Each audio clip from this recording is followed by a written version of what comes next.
MGR TV நேயர்களுக்கு அன்பு வணக்கம். இன்று நம்மோடு அதிமுக முன்னாள் எம்பி திரு கே.சி. பழனிசாமி அவர்கள் நம்முடன் இணைந்து இருக்கிறார். வாருங்கள் அவரோடு பேசலாம். வணக்கம் சார். சார், திமுக, அதிமுக, காங்கிரஸ், பாஜக இந்த 4 கட்சிகளுடன் ஒருபோதும் கூட்டணி இல்லை அப்படின்னு சொல்லிட்டு இருந்தாரு நாம் தமிழர் கட்சியின் ஒருங்கிணைப்பாளர் சீமான் அவர்கள். ஆனா இப்போ விக்கிரவாண்டி இடைத்தேர்தலுக்காக அதிமுகவிடம் ஆதரவு கோரி இருக்காரு. அது மட்டும் இல்லாம உண்ணாவிரதத்துக்குமே அவரோட நிர்வாகிகளை கலந்து கொள்ள அனுப்பி வச்சிருக்காரு. சோ இத பத்தி என்ன நினைக்கிறீங்க சார்? அதிமுக இந்த விக்கிரவாண்டி இடைத்தேர்தலில் போட்டியிடாமல் தவிர்த்தது என்பது ஒரு மிகப்பெரிய வரலாற்று பிழை. அந்த சந்தர்ப்பத்தை பயன்படுத்தி கொண்டு அதிமுக வாக்குகளை திரு சீமான் அவர்கள் தன்னுடைய கட்சிக்கு, நாம் தமிழர் கட்சிக்கு பெற வேண்டும் என்பதற்காக, இது கூட்டணி வைத்துக் கொள்வதற்காக இல்ல, அதிமுக ஓட்டுகளை நாம் தமிழர் பெற வேண்டும், அதன் மூலமாக தன்னுடைய வாக்கு வங்கியை அதிகரித்துக் கொள்ள வேண்டும் என்கிற நோக்கத்தோடு திரு சீமான் அவர்கள் இந்த கோரிக்கையை வைத்திருக்கிறார்கள். அந்த கோரிக்கைக்காக தன்னுடைய கட்சியை சார்ந்த சிலரை திரு எடப்பாடி பழனிசாமி அவர்கள் அந்த உண்ணாவிரதம் இருந்த இடத்திற்கு அனுப்பி வாழ்த்து சொல்ல அனுப்பி இருக்கிறார் என்கிற அளவுல தான் பார்க்கணும்.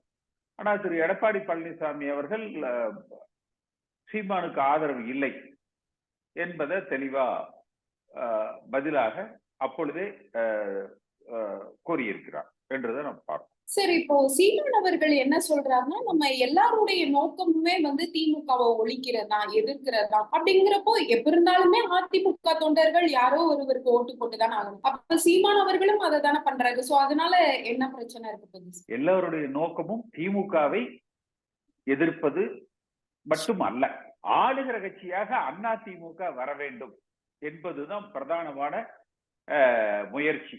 ஒருவேளை திரு சீமான் அவர்கள் வருகிற 2026 தேர்தலில் அதிமுக ஆளுகிற கட்சியாக வர வேண்டும், தனிப்பட்ட முறையில் அதிமுக ஆட்சி அமைக்க வேண்டும், அதற்கு அதிமுகவை ஆதரிப்பதற்கு, கூட்டணியோடு பயணிப்பதற்கு தான் தயார் என்று அறிவிப்பாரேயானால் ஒருவேளை அப்படி ஒரு முடிவுக்கு அதிமுக தொண்டர்கள் தயாராகலாம். இதுல எடப்பாடி பழனிசாமி அவர்களுடைய ஸ்டாண்ட நீங்க எப்படி பாக்குறீங்க? ஏன்னா அவர் நேரடியாக ஆதரவு கொடுக்கவில்லை. சோ அந்த ஸ்டாண்ட நீங்க எப்படி பாக்குறீங்க? இல்ல, அவர் சரியான முடிவாகத்தான் எடுத்திருக்கிறாரு. இந்த முடிவு ஆகட்டும்.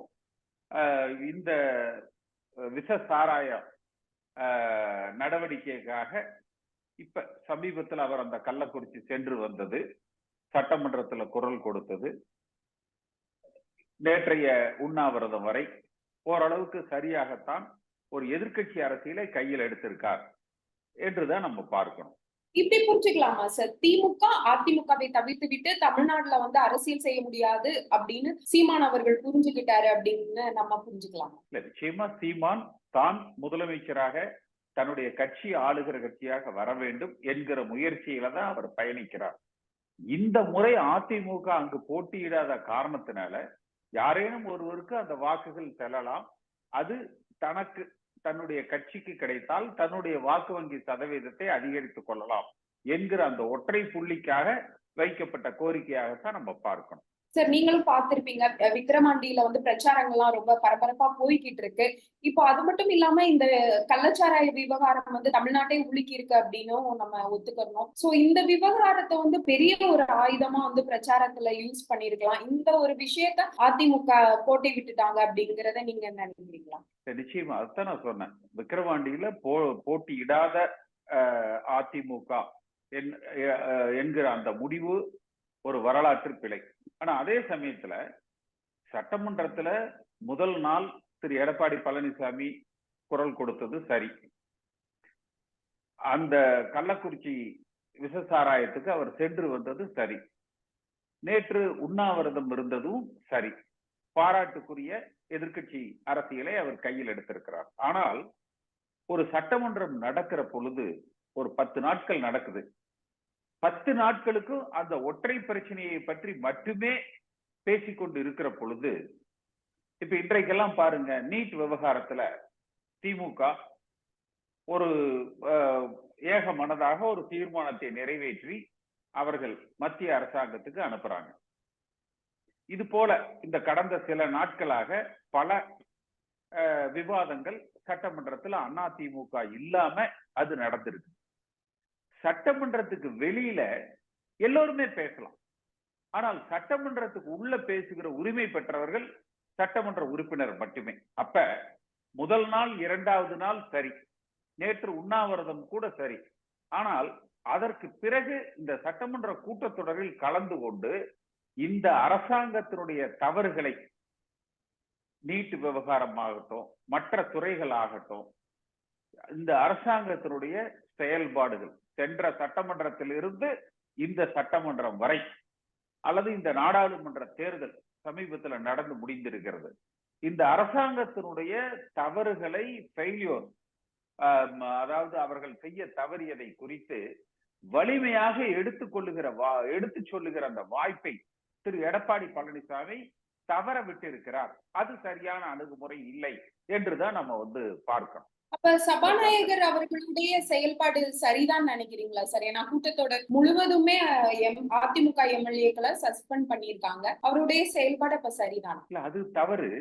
ஆனா அதையெல்லாம் தாண்டி இவர்கள், நாங்கள் சட்டமன்றத்துக்கு வருகிறோம், இந்த நிகழ்ச்சியில் கலந்து கொள்கிறோம், எங்கள் கருத்துக்களை பதிவு செய்ய வேண்டும் என்கிற அளவுல அந்த முதல் 2 நாட்களை தவிர்த்து மீதி இருக்கிற அந்த நாட்களில் இவர்கள் சட்டமன்றத்துல, ஏன்னா சட்டமன்றத்தில் இல்லாத திரு சீமான், சட்டமன்றத்தில் இல்லாத திருமதி பிரேமலதா விஜயகாந்த், சட்டமன்றத்தில் இல்லாத விஜய், சட்டமன்றத்தில் இல்லாத சசிகலா, இப்படி பல பேர் அந்த கள்ளக்குறிச்சி விஷயத்தை பத்தி பேசலாம், ஊடகங்கள்ல பேசலாம், பொது வழிகள்ல பேசலாம். ஆனால் ஒரு எதிர்க்கட்சி தலைவராக இருக்கிறவர், அவர் தன்னுடைய கடமையை, அந்த எதிர்க்கட்சி அரசியலை, அதிமுக பிரதான எதிர்க்கட்சி என்பதை நிலைநிறுத்த வேண்டிய இடம் சட்டமன்றம். அந்த இடத்தில் திரு எடப்பாடி பழனிசாமி அவர்கள் அதை சரிவர நிறைவேற்றாமல் விட்டுவிட்டார் என்றுதான் பார்க்கணும். மற்றபடி அந்த பாரதிய ஜனதா கட்சிக்கு இடம் கொடுக்காமல் அதிமுக களத்தில் இறங்கி நின்றால் பாஜக இருக்கிற இடம் தெரியாம போயிடும், காணாம போயிடும் என்கிற வகையில ஒரு தீவிரமாக இறங்கி அந்த எதிர்க்கட்சி அரசியல் பாராட்டுக்குரியது. சிலர் சொல்றாங்க சார், இந்த நாடாளுமன்ற தேர்தல் தோல்வியை மறைக்கிறதுக்காகவும், விக்கிரவாண்டி இடைத்தேர்தல் புறக்கணி மறைக்கிறதுக்காகவும் தான் இந்த மாதிரி அதிமுக இந்த கள்ளச்சாராய விவகாரத்தை ஒரு ஆயுதமா எடுத்துட்டு இந்த மாதிரி பண்றாங்க அப்படின்னு சொல்றாங்க. அது உண்மையா? நிச்சயமா 65 பேர் இந்த விஷ சாராயத்தால், கள்ளச்சாராயத்தால் பாதிக்கப்பட்டிருக்கிறார்கள், இறந்திருக்கிறார்கள்.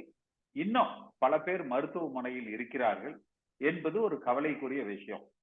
இந்த டாஸ்மாக் என்பதே, அதாவது அந்த மதுவிலக்கு, அந்த கொள்கை தளர்த்தப்பட்டதே இது போல கள்ளச்சாராய வியாபாரம் நடக்க கூடாது, அதை தடுப்பதற்காக இந்த மதுபான கொள்கைகள், மதுபான கடைகள் திறக்கப்பட வேண்டும். அப்பொழுதுதான் இந்த கள்ளச்சாராயம், விஷ சாராயம் தமிழ்நாட்டில் ஒழிக்கப்படும் என்கிற நோக்கத்துக்காக இந்த மதுவிலக்கு கொள்கை தளர்த்தப்பட்டது. ஆனா அப்படி இருந்தும் கூட இன்றைக்கு காவல் நிலையத்துக்கு மிக அருகில, நீதிமன்றத்துக்கு மிக அருகில, நகரின் மத்திய பகுதியில நூற்றுக்கணக்கானோர் அந்த கள்ளச்சாராயத்தை பருகி 65 பேர் இறந்து இன்னும் பலர் மருத்துவமனையில் இருக்கிறதுங்கிறது ஒரு மிகப்பெரிய ஒரு சீரியஸான விஷயம். இது மட்டுமல்ல, நான் பல்வேறு என்னுடைய அந்த சமூக வலைதள பதிவுகள்ல நான் போட்டிருக்கேன். தமிழ்நாடு முழுக்க குட்கா, கஞ்சா, கூலி ஒவ்வொரு கிராமத்தில் இருக்கிற பெட்டி கடையில கூட கிடைக்கும். அடுத்து மதுபானங்கள் அந்த பார் எல்லாம் விநியோகிக்கிறாங்க.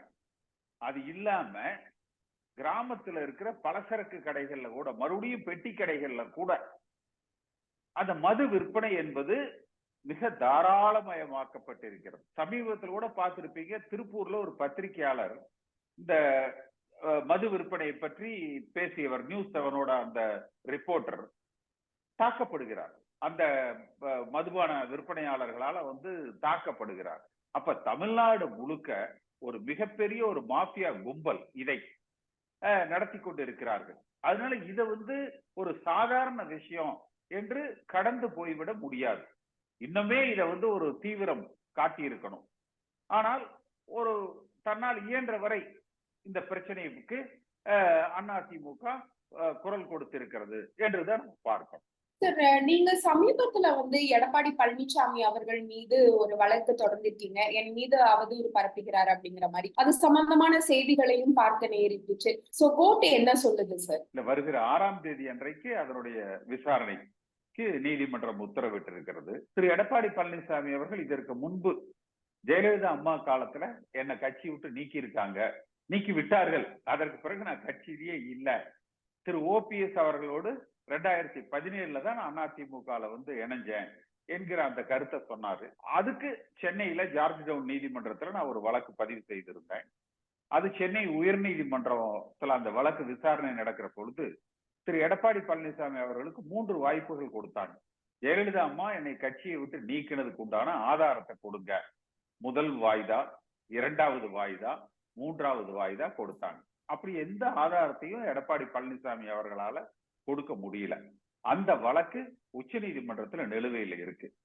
அப்படி இருக்கிற பொழுது மீண்டும் கோவை விமான நிலையத்துல நான் கட்சிக்கே சம்பந்தம் இல்லாதவன் திரு பன்னீர்செல்வம் அவர்களோடு 2017 தான் அதிமுகவில் இணைந்தேன் என்கிற பொருள்பட மீண்டும் அதே குற்றச்சாட்டை திரு எடப்பாடி பழனிசாமி அவர்கள் வைத்திருக்கிறார்கள். அது தவறு. அது உள்நோக்கமுடையது. என்னை களங்கப்படுத்துவது. தமிழ்நாட்டு மக்களிடத்துல, அதிமுக தொண்டர்களிடத்துல என் பற்றிய அவதூறுகளை, ஒரு விஷம பிரச்சாரத்தை, என்னுடைய மதிப்பை குறைக்கிற வகையில அவர் பேசியிருக்கிறார் என்பதை அவருக்கும் மற்றவர்களுக்கும் உணர்த்துகிற வகையில தான் அந்த வழக்கை நான் தாக்கல் செய்திருக்கிறேன். மற்றபடி எனக்கு திரு எடப்பாடி பழனிசாமி மீது தனிப்பட்ட முறையில அரசியலை தாண்டி எனக்கு அவருக்கும் 2 பேரும் அதிமுக என்பதை தாண்டி எனக்கு அவருக்கு எந்த விதமான பிரச்சனைகளோ பகைகளோ இல்லை. இன்னும் சொல்ல போனா எப்படி திரு எடப்பாடி பழனிசாமி இப்படி ஒரு கருத்தை சொன்னாருன்னே தெரியல. அவர் முதல்ல சட்டமன்றத்துக்கு தேர்ந்தெடுக்கப்பட்டது எடப்பாடி தொகுதியில. அவர் சட்டமன்ற உறுப்பினராக இருக்கிற பொழுது அதே எடப்பாடி தொகுதிக்கு உட்பட்ட எடப்பாடி தொகுதி உள் அடங்கிய திருச்செங்கோடு நாடாளுமன்ற தொகுதியில நான் நாடாளுமன்ற வேட்பாளராக போட்டியிட்டு அதிமுக வெற்றி பெறுகிறேன். அப்புறம் எப்படி நான் அதிமுக கட்சியே இல்லைன்னு அவர் சொல்றாரு. அப்ப நான் புரட்சி தலைவர் எம்ஜிஆரோடு சட்டமன்ற உறுப்பினராக இருந்தது பொய்யா? அப்ப இது அவரா தன்னுடைய மனதுக்குள் தனக்கு மேல யாரும் கட்சியில மூத்தவர்கள், முன்னோடிகள் அல்லது சீனியர்ஸ் யாரும் இல்ல என்பதை திரும்ப திரும்ப ஒரு பொய்யை கட்டவிழ்த்து விடணும், தன்னை உயர்த்தி பிடிக்க வேண்டும் என்று அவர் நினைக்கிறதுல கூட நான் தவறுன்னு சொல்லல. மற்றவர்களை தரம் தாழ்த்த நினைப்பது என்பது தவறு என்பதை சுட்டிக்காட்டுவதற்காகத்தான் அந்த வழக்கு தாக்கல் செய்திருக்கிறேன். சார், மீண்டும் மீண்டும் தொடர்ந்து உங்க மேல அவதூறு பரப்புறதுக்கான நோக்கம் என்ன? அவருக்கு என்ன சார் எடப்பாடி பழனிசாமி அவர்களுக்கு உங்க மேல தனிப்பட்ட எதுவும் கோபம் இருக்குதா? இல்ல, அவர் அவரே சொல்லியிருப்பார்ல, அவருடைய பேட்டிலேயே பாருங்களேன். நீங்க அவர் தொலைக்காட்சியில சொன்னா அது ஒட்டுமொத்த தமிழ்நாட்டின் குரலாக நீங்க பார்க்கிறீங்க. இது அவர் சொன்ன வார்த்தை, திரு எடப்பாடி பழனிசாமி சொன்ன வார்த்தை. அவர் தொலைக்காட்சிகள்ல விவாதங்கள்ல கருத்துக்களை தெரிவிக்கிற பொழுது நீங்கள் எல்லோரும் அதை ஒட்டுமொத்த தமிழ்நாட்டின் குரலாக பார்க்கிறீங்கன்னு நினைக்கிறார். அப்ப திரு எடப்பாடி பழனிசாமியை விட நான் சொல்லுகிற வார்த்தை வலிமையானது, கருத்துக்கள் வலிமையானது. அதை அதிமுக தொண்டர்கள் ஏற்றுக்கொள்கிறார்கள், தமிழ்நாட்டு மக்கள் அங்கீகரிக்கிறார்கள் என்கிற ஆதங்கம் அவருக்கு. அது இன்னும் வேதனையான விஷயம் என்னன்னா, நாங்க அந்த ஒருங்கிணைப்பு குழு என்று போட்டு வெளிப்படையாக கூட நான் பேசியிருக்கிறேன். எல்லோரும் திரு எடப்பாடி பழனிசாமி அவர்கள் தலைமையவே ஏற்றுக்கொள்ளலாம். அவரே முதலமைச்சர் வேட்பாளராக இருக்கட்டும், அவரே பொதுச் செயலாளராக இருக்கட்டும், யார் தலைமையில் இந்த இயக்கம் இயங்குவது என்பது கூட 2வது பிரச்சனை. ஆளுகிற கட்சியாக அதிமுக வர வேண்டும். இன்றைக்கு இருக்கிற இந்த அரசியல் சூழ்நிலைகளில் பல கணக்கீடுகளை எல்லாம் நான் சொல்லி ஒன்றுபட்ட அதிமுகவாக இருந்தால் மட்டும்தான் தேர்தல்களில் மீண்டும் வெல்லுகிற வாய்ப்பை சுலபமாக நாம் பெற முடியும். அதனால எல்லோரும் விட்டு கொடுத்து, OPS உள்பட, சசிகலா உள்பட, தினகரன் உள்பட, நான் உள்பட, எடப்பாடி பழனிசாமியே கூட பொதுச் செயலாளராக ஏற்றுக்கொள்ளலாம், அவரையே முதலமைச்சர் வேட்பாளராக ஏற்றுக்கொள்ளலாம் என்கிற கருத்தை சொல்றோம். அதுக்கு கூட OPS தரப்புல இருந்து என் மீது வருத்தப்பட்டாங்க, இப்படி சொல்லிட்டீங்களே அப்படின்னு சொல்லி. ஆனா இருந்தாலும் அதை ஏற்றுக்கொள்ள வேண்டிய திரு எடப்பாடி பழனிசாமி இப்படி பேசுவது அவருடைய காழ்ப்புணர்ச்சியை, தன்னை தவிர யாரும் அதிமுக கட்சியில இருக்கக்கூடாது, அதாவது வலிமையானவர்கள், முகம் தெரிந்தவர்கள், மக்கள் மத்தியில, தொண்டர்கள் மத்தியில ஒரு ஏற்புடையவர்கள் கட்சியிலே இருக்கக்கூடாதுன்னு நினைக்கிறார். இது ரொம்ப ஒரு துரதிருஷ்டமான ஒரு சிந்தனை. தன்னை அவர் திருத்திக் கொள்ள வேண்டும் என்பதற்காகத்தான் இந்த வழக்கு நான் தாக்கல் செய்திருக்கிறேன். மற்றபடி அவரை பழி வாங்குறதுக்கோ இல்ல அவரை கெடுக்கிறதுக்கோ அது மாதிரியான எண்ணங்கள் எனக்கு இல்லை. சார், முக்கியமா நீங்களே சொன்னீங்க சார், அதிமுக ஒருங்கிணைப்பு குழுன்னு ஆரம்பிச்சு எல்லா தலைவர்களுக்கும் லெட்டர் அனுப்புனீங்க. எப்படி சார் பதில் கிடைத்ததா? இல்ல, தலைவர்கள் மட்டத்துல அது மிகப்பெரிய எழுச்சியும் எதிர்பார்ப்பும் அதிமுக தொண்டர்களிடத்தில் தமிழ்நாடு முழுக்க ஏற்படுத்தியது. ஆனா திரு எடப்பாடி பழனிசாமி அவரோடு இருக்கிற அந்த நிர்வாகிகள் அதுல ஒரு சாதகமான பதில இன்று வரை தெரிவிக்கவில்லை. நாங்கள் அந்த ஒரு முயற்சி எடுத்ததற்கு பிறகுதான் திரு ஓ பன்னீர்செல்வம் அவர்கள் எந்த தியாகத்துக்கு நான் தயார், அதாவது கிட்டத்தட்ட அவருமே எடப்பாடி பழனிசாமி தலைமையை ஏற்றுக்கலாம் என்கிற பொருள்பட அந்த கருத்தை சொல்றாரு. ஓ பன்னீர்செல்வம் என்ன சொன்னாரு, எந்த தியாகத்துக்கும் நான் தயாரு, எந்த எல்லைக்கு வேணாலும் நான் விட்டு கொடுத்து செல்வதற்கு தயார் என்று சொல்கிறார். அப்ப அது எங்கள் முயற்சிக்கு கிடைத்த ஒரு வெற்றி. அப்ப அவரோடு பயணிக்கிற சிலர் தங்கள் சுயநலத்திற்காக தங்களை தற்காத்துக் கொள்ள வேண்டும், இந்த இயக்கம் அவர்களது பிடியில் இருக்க வேண்டும் என்பதற்காக மட்டுமே இந்த இணைப்பு முயற்சிக்கு தடையாக இருக்கிறார். ஆனா இந்த நேரத்தில் எனக்கு கண்ணுக்கு தெரியறதெல்லாம் இதே போலதான் ஆர்.எம். வீரப்பனும் அவரோடு சேர்ந்த அன்றைக்கு திரு காளிமுத்து போன்றவர்களும் தடையாக இருந்தார்கள் ஜார்ஜ் அணி இணைப்புக்கு. ஆனால் தொண்டர்கள் ஒரு முடிவெடுத்து இணைகிற பொழுது இந்த இயக்கம் ஒன்றுபட்டது.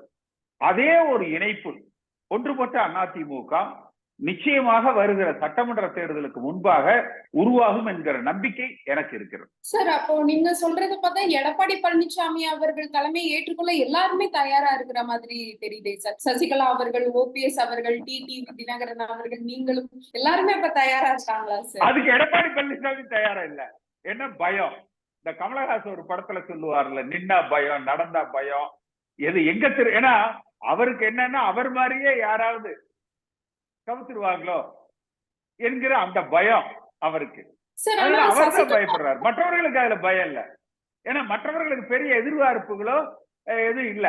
ஆனா மிச்சவங்க கூட ஒன்னா சந்திச்ச மாதிரி பார்க்க முடியலையே சார். சசிகலா அவர்கள், டிடிவி அவர்கள், ஓபிஎஸ் அவர்கள் சந்திச்ச மாதிரி எதுவும் செய்திகள் வரலை. இல்ல, இவர் எடப்பாடி பழனிசாமி சரி வாங்க பேசுவோம், இந்த இயக்கத்தை வலிமைப்படுத்துவோம், ஒன்றுபடுத்துவோம், நமக்குள்ள இருக்கிற கருத்து வேறுபாடுகளை மறந்துட்டு வருகிற சட்டமன்ற தேர்தலில் ஆளுகிற கட்சியாக அதிமுகவை உருவாக்குவோம் என்று இவர் அதற்கு ஒரு முன்னெடுப்பு கொடுத்திருந்தா நிச்சயம் மற்றவர்களும் அதுக்கு பாசிட்டிவாக சாதகமாக ஒரு பதில்களை சொல்லியிருப்பாங்க. இவர் அதற்கு முரண்படுகிற பொழுது சரி இவர் இதுக்கெல்லாம் ஒத்து வர மாட்டாரு என்கிற அந்த நிலைக்கு எல்லாரும் வந்துட்டாங்க. ஆனா இருந்தாலும் இந்த விக்கிரபாண்டியனுடைய அந்த தேர்தல் முடிவுகளுக்கு பிறகு அநேகமாக வருகிற 20ஆம் தேதி வாக்குல சென்னையில ஒவ்வொரு மாவட்டங்கள்ல இருந்தும் முக்கியஸ்தர்களை அழைத்து ஒரு கூட்டம், திரு ஜே.சி.டி. பிரபாகரன், திரு புகழேந்தி ஆகியோர் நான் எல்லோரும் சேர்ந்து ஒரு கூட்டத்தை நடத்த இருக்கோம். அதுல தமிழ்நாடு முழுக்க எல்லா மாவட்டங்கள்ல இருக்கிற அதிமுக முக்கியஸ்தர்களின் கருத்துக்களை அறிந்து அடுத்த மேற்கொண்டு எடுக்கக்கூடிய இந்த ஒருங்கிணைப்பு முயற்சிகளுக்கு நாங்க தொடர போகிறோம். சார், இன்னொரு முக்கியமான கேள்வி என்ன, ஏறக்குறைய 10 தேர்தல்கள் மேல தோல்வியை சந்திச்சாச்சு. ஒவ்வொரு தோல்விகளுக்கு பிறகுமே இந்த மாதிரி டாபிக் தான் வருது.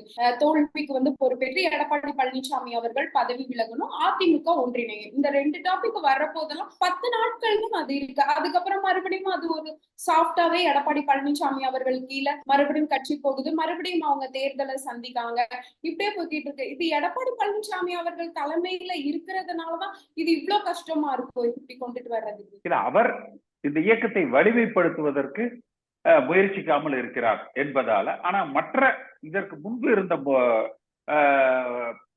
சமயங்களை விட இந்த முறை ஒவ்வொரு அதிமுக தொண்டனும் ஒவ்வொரு பூத்துல ஒவ்வொரு கிளையில இந்த இயக்கம் ஒன்றுபட வேண்டும் என்கிற ஏகோபித்த வரவேற்பை பெற்றிருக்கிறாங்க. அதை எதிர்க்கிற சிலர் யாருன்னா ஜாதி ரீதியாக எடப்பாடி பழனிசாமியை ஆதரிக்கிறவர்கள் அல்லது வேற கட்சியில இருந்துட்டு எடப்பாடி பழனிசாமியுடைய ஆதரவாளர்களாக சமூக வலைதளங்கள்ல செயல்படுறவங்க. புரட்சி தலைவர் எம்ஜிஆர் வழியில், ஜெயலலிதா அம்மா வழியில் ஒரு உண்மையான அதிமுகவின் விசுவாசியாக இருக்கிற அனைவரும் இந்த இயக்கம் ஒன்றுபட வேண்டும், வலிமைப்பட வேண்டும் என்பதை மட்டுமே விரும்புகிறார்கள்.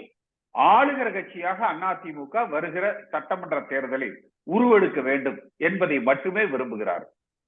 அது யார் தலைமையிலங்கிறது அதற்கு அடுத்த பிரச்சனை. சார், கொஞ்ச நாட்களா அதிமுக அமைச்சர்கள் மீது எந்த ஒரு நடவடிக்கையுமே எடுக்காம இருந்தாங்க. ஆனா இப்போ விஜயபாஸ்கர் அவர்கள் மீது இந்த நில மோசடி வழக்குன்னு ஒண்ணு தனிப்படை விரைந்திருக்கு. சோ இத பத்தி என்ன நினைக்கிறீங்க? திரு ஸ்டாலின் அவர்கள் புலியை விட்டுட்டு எளிய பிடிக்கிறதுக்கு முயற்சிக்கிறார் என்றுதான் நம்ம பார்க்கணும். அதாவது அதிமுகவுல பல எடப்பாடி பழனிசாமி, வேலுமணி, தங்கமணி, நம்ம சுகாதார விஜயபாஸ்கர் உள்பட பலர் மீது கவர்னர் இடத்துல கொண்டு போய் திரு ஸ்டாலின் அவர்கள் குற்றச்சாட்டை கொடுத்தார். ஆதாரங்களோடு நான் கொடுத்திருக்கிறேன்னு சொன்னார். ஆட்சிக்கு வந்ததற்கு பிறகு 90 நாளில் நடவடிக்கை எடுப்பேன்னு சொன்னார். கொடநாடு கொலை கொள்ளை வழக்குல உடனடியாக சட்ட நடவடிக்கைகளை மேற்கொள்வேன் என்று சொன்னார். இன்று 3 ஆண்டுகள் முடிந்து விட்டது. இதுவரை எந்த நடவடிக்கையும் எடுக்கல. நேற்று கூட திரு நேரு அவர்கள், அமைச்சர் நேரு பதில் சொல்லும் பொழுது நாங்க இதையெல்லாம் செய்வோன்னு தான் சொல்றாரே ஒழிய ஏன் செய்யலைங்கிறதுக்கு உண்டான பதில சொல்லல. அப்ப பல புலிகளை எல்லாம் விட்டுட்டு ஏதோ எம்ஆர் விஜயபாஸ்கர் அவருக்கும் அவர் வரவு செலவு வைத்திருந்த அவர் சம்பந்தப்பட்ட ஒரு நபருக்கும் இருக்கிற ஒரு பிரச்சனையில 7 தனிப்படை, 5 தனிப்படை, தீவிர தேர்தல் வேட்டை, சவுக்கு சங்கர் ரேஞ்சுக்கு அந்த எலிய பிடிக்கிறதுக்கு ரொம்ப மெனக்கடுறாரு திரு ஸ்டாலின் அவர்கள். அது ஒருவேளை அரசாங்கத்தின் கடமையா இருக்கலாம். ஆனால் பொது வெளியில நான் கலைஞரின் மகன், சொன்னதை செய்வேன், செய்வதை சொல்வேன், இதெல்லாம் முழங்கினது யாரு? அப்ப அதுக்கு எவ்வளவு வாங்கிட்டு திரு ஸ்டாலின் அவர்கள் பின்வாங்கி இருக்கிறார் என்பதையும் அவர் தெளிவுபடுத்தினா நல்லா இருக்கும். சார், அது மட்டும் இல்லாம கூட்டணிக்கு ஒத்து போகாததுனால பாஜக எடப்பாடி பழனிசாமி அவர்கள் மேல ரொம்ப கோபத்துல இருக்காங்க. மறுபடியும் ஆட்சிக்கு பாஜக மத்தியில வந்துருச்சுன்னா எடப்பாடி பழனிசாமி அவர்களை சும்மா விட மாட்டாங்க அப்படிங்கிற மாதிரி எல்லாம் ஒரு பேச்சு இருந்துச்சு. எப்படி பாக்குறீங்க சார் மத்தியில் பாஜக? இல்ல, பாரதிய ஜனதா கட்சி பொறுத்த வரைக்கும் திரு அண்ணாமலை அவர்கள் அவரது செயல்பாடுகள்ல அவருக்கு உள்கட்சியிலேயே தமிழிசைக்கு அவருக்கு இருக்கிற மோதல், மற்றபடி அவருடைய உள்கட்சி பிரச்சனையில கொஞ்சம் ஊசலாடிக்கிட்டு இருக்கிறாரு. அதுல இருந்து வெளியில வந்ததுக்கு அப்புறம் தான் அவர் மீண்டும் அதிமுகவை அழிஞ்சிரும், காணாம போயிடும் என்கிற அந்த வாதங்களுக்குள்ள அவர் நுழைவார். தன்னுடைய நிலையை தக்க வைத்துக் கொள்வதற்காக திரு அண்ணாமலை தற்பொழுது போராடி கொண்டிருக்கிறார் என்றுதான் நம்ம பார்க்கணும். நன்றி சார், எங்களுடன் இணைந்து உங்கள் கருத்துக்களை பகிர்ந்ததற்கு நன்றி.